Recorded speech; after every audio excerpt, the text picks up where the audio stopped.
Oi pessoal, tudo bem? Então agora eu vou explicar para vocês a segunda parte da aula, que é usar o que a gente aprendeu sobre raízes de função e como fazer gráficos, e também a parte de biblioteca para fazer uma programação numérica bem feita, né? Com boas práticas, usando as boas práticas de programação que eu mostrei para vocês. Vamos aplicar tudo isso para um problema de física, na verdade um problema um pouco mais próximo do real. E o que eu quero propor para vocês fazerem é fazer o gráfico das linhas equipotenciais de uma carga elétrica. Então, como funcionam as equipotenciais de uma carga elétrica, né? Você não precisa necessariamente ter estudado a fundo a parte de elétrica para fazer essa atividade. Eu vou explicar o básico aqui e você já vai ser capaz de fazer. A ideia é poder usar as ferramentas para fazer um gráfico, uma coisa um pouco mais realista.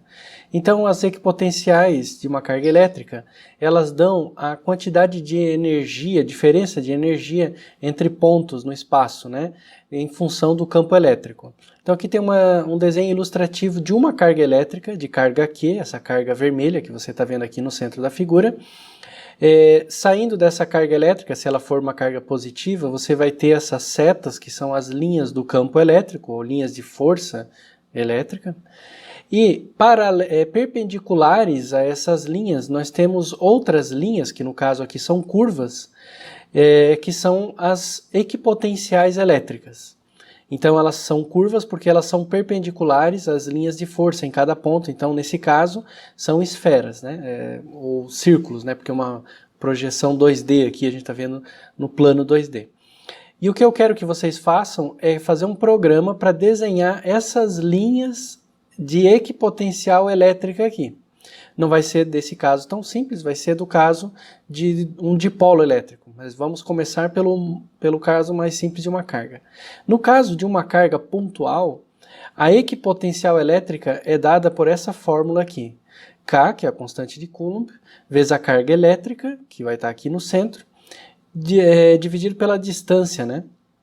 Então o que a gente observa é que nesse problema aqui, a equipotencial elétrica, o potencial elétrico vai diminuindo com a distância, à medida que aumenta a distância, vai diminuindo o potencial elétrico. Então, para essa linha eu tenho um valor de potencial elétrico, para essa linha mais externa eu vou ter um outro valor de potencial elétrico.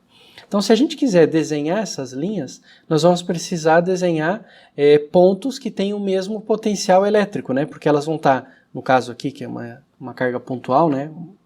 Elas vão estar todas à mesma distância e vão ter todas o mesmo valor de potencial elétrico. Se eu quiser desenhar essa outra linha aqui, então é um outro valor de potencial elétrico, porque a distância é diferente, né? A carga é a mesma, mas a distância mudou, então vai ser um outro valor de potencial elétrico. O que eu quero, como eu disse, não é que vocês façam esse gráfico, mas eu quero que vocês façam esse gráfico aqui, que é do dipolo elétrico, tá? Então, no caso de um dipolo elétrico, a gente vai ter uma carga positiva de um lado, uma carga negativa do outro.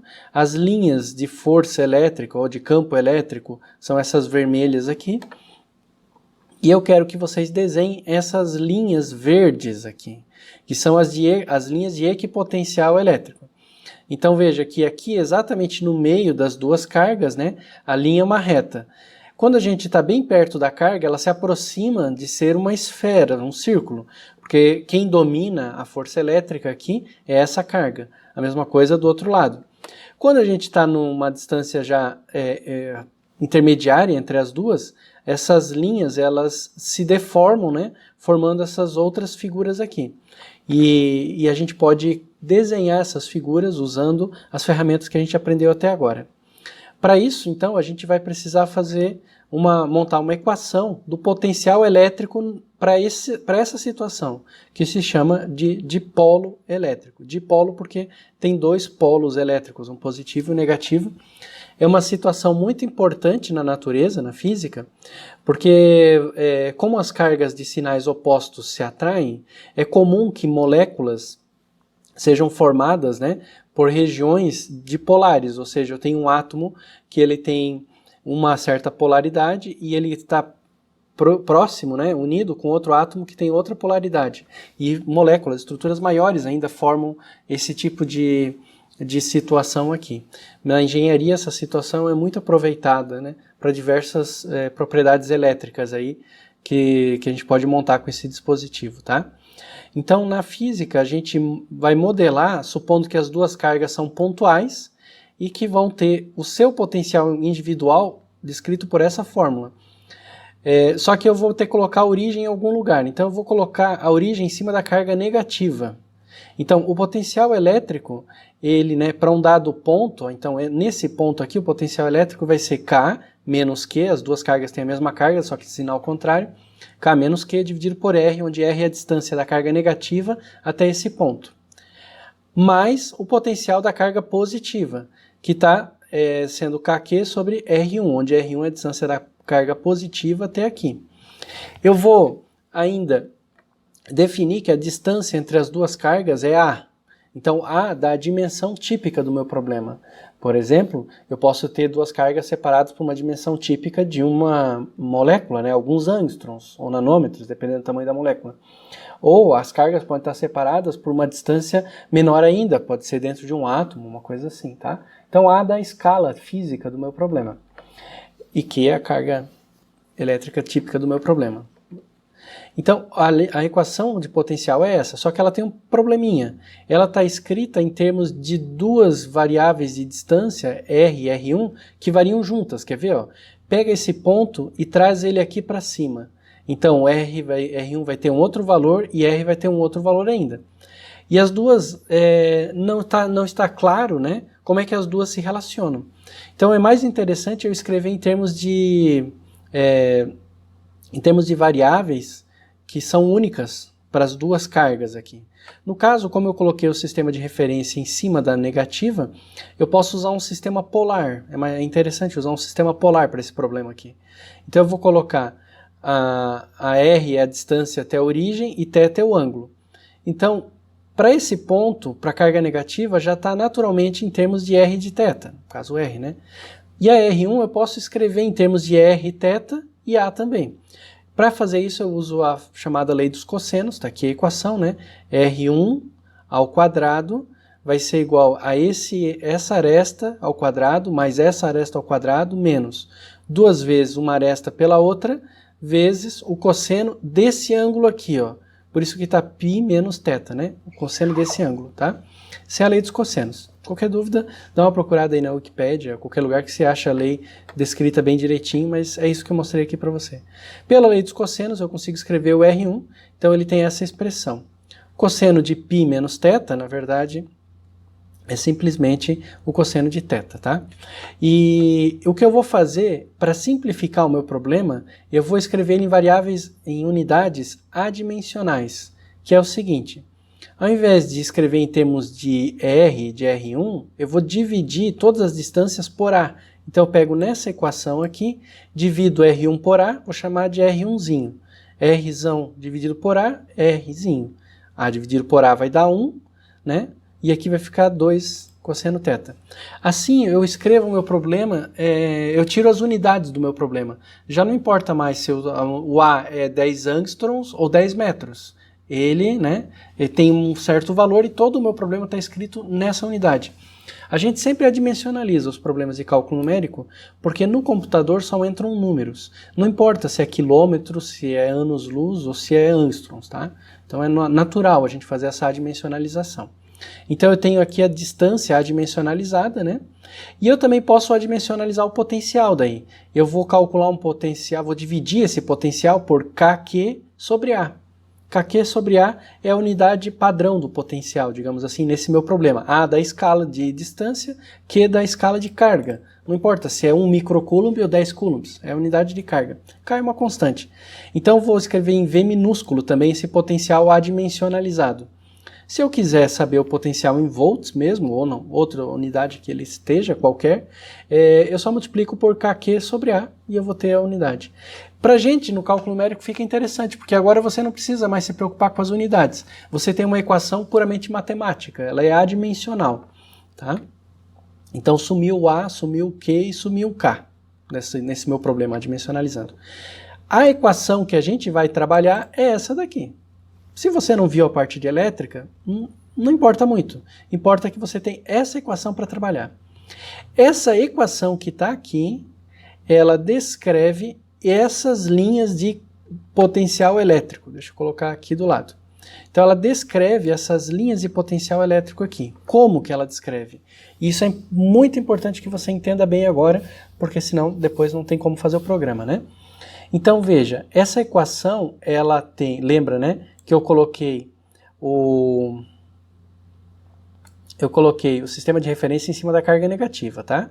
Então essa equação aqui, ela está aqui em cima dessa carga negativa, e ela me dá o potencial elétrico, adimensionalizado, mas podemos pensar agora potencial elétrico simplesmente em termos da distância à carga negativa e do ângulo, né? Aqui nessa linha o ângulo é zero, por causa da maneira como eu fiz aqui, né? Então para cá é zero, e quanto mais longe da carga, maior a distância. O que a gente pode perceber por essa equação aqui, ó, que à medida que R vai para o infinito, o potencial elétrico vai para zero. À medida que o R vai para zero, o potencial elétrico vai para o infinito. Então, potencial alto, perto da carga, potencial baixo, longe da carga, tá?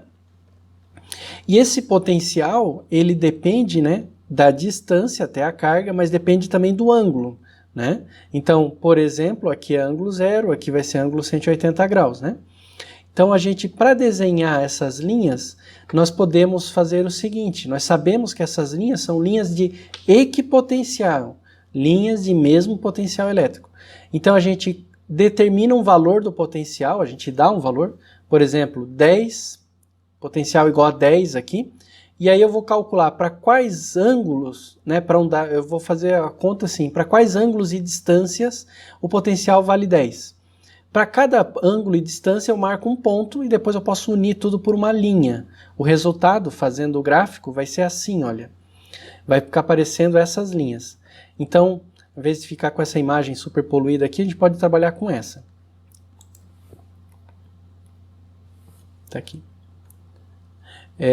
Então, para a gente desenhar, esse aqui é o seu resultado, que você tem que chegar no final, tá? As linhas de equipotencial elétrico.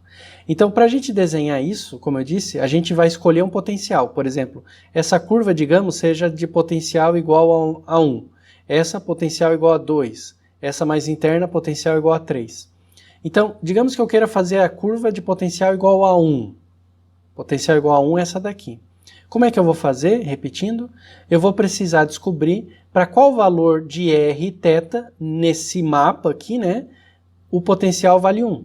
Então, se você parar para pensar, eu tenho, né, para um dado θ, por exemplo, θ igual a 0, né, eu vejo o R aqui. Quanto que vale o potencial? Vale 1.1, 1.2, 1.02, 1.05, 1. 0,9, 0,8, 0,7, assim por diante, tá vendo?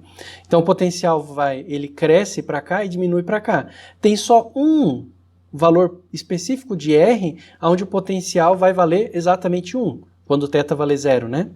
Se eu pensar um θ um pouquinho maior, θ igual a 45 graus, a mesma coisa. Então, vindo na linha, né, de θ igual a 45 graus, à medida que o R vai aumentando, o potencial vai diminuindo até ele chegar em 1. Quando ele chegar em 1, então eu sei qual é a distância e o ângulo onde onde o potencial vale 1. Aí eu vou marcando todos esses pontos e depois eu mando o programa unir por uma linha, que nem a gente fez o gráfico antes, né? Entendeu? A gente consegue unir todos eles por uma linha. Fazendo isso para todos os ângulos, indo de 0 até 360 graus, eu vou descobrindo os vários R's aonde o potencial vale exatamente aquele valor que eu quero.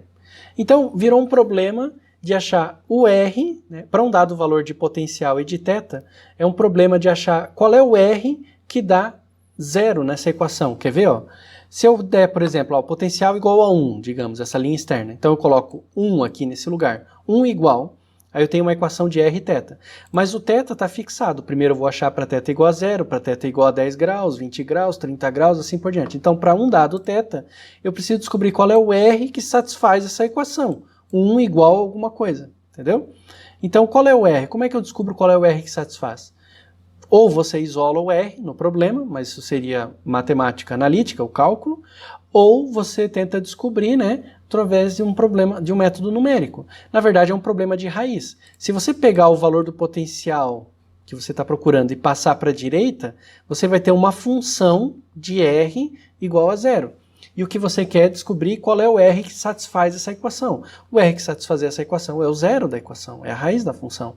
Então eu vou saber qual vai ser o R. Então, para um valor de potencial, eu vou calculando para vários tetas qual é o valor do R que vai satisfazer essa equação aqui.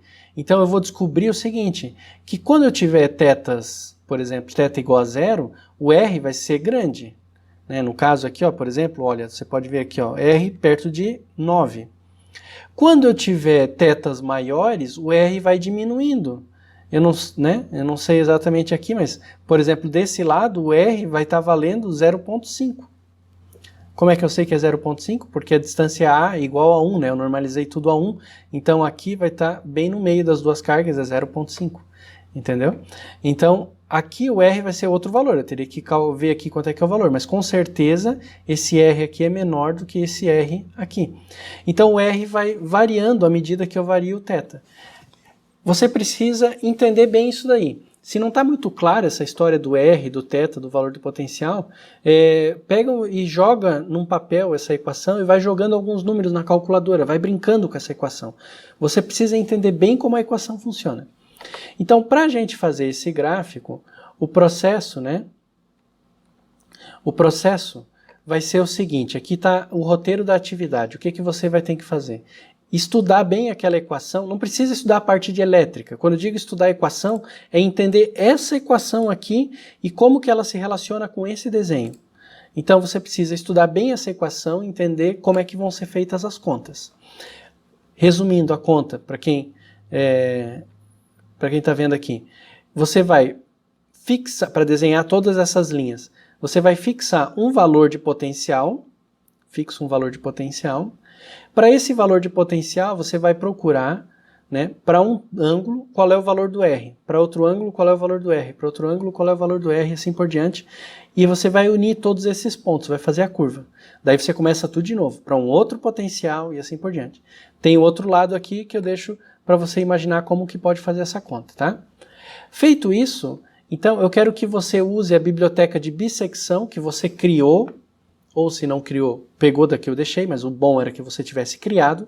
Usa a biblioteca de bissecção para achar esse R, porque é para achar uma raiz de função, conforme eu expliquei para vocês. Depois, eu quero que você pegue a Matplotlib e faça o gráfico, usando todos esses resultados aqui, tá? Esses são os passos que você tem que fazer.